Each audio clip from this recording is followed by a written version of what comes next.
Wonderful. We're back on the farm. We're going to look at the different kinds of products. We're going to look at the gender names and the names for the young. We are going to look at where they live. And yes, you guessed it right. You saw on the pictures. Today we are doing sheep and goats. Right, now for goats and sheep, they're quite similar in their gender names. We talk about the ram and the ewe.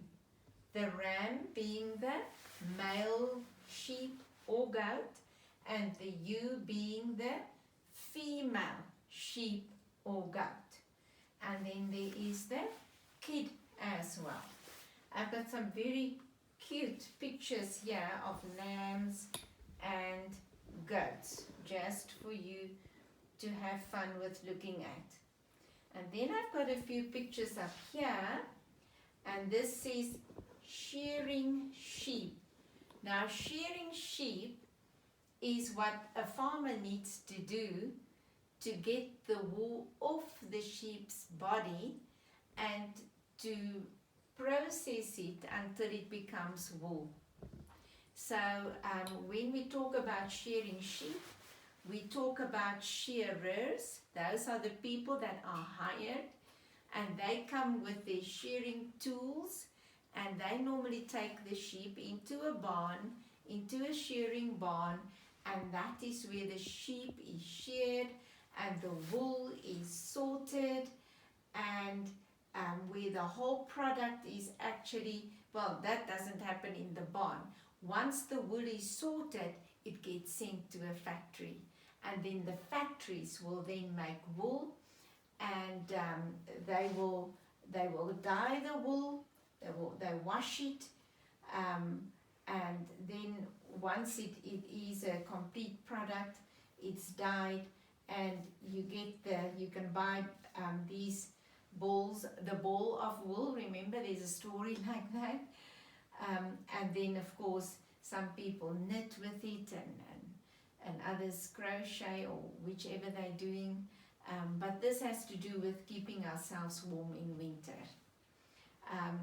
We must just quickly go over the products that we get from sheep. We also get red meat from sheep. Okay, when it is a very young sheep, it's called lamb. The meat is called lamb. Or if it is not lamb, then it is just called mutton. Mutton. I was going to get stuck on that one. Okay, so we have lamb and we have mutton.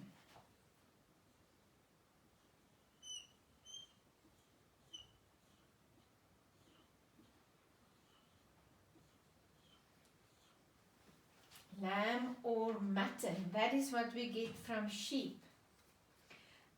Then when we see a few sheep together, or a big number of sheep together, maybe grazing, in the pasture, we can talk about a flock of sheep. There's a flock of sheep up on the hill.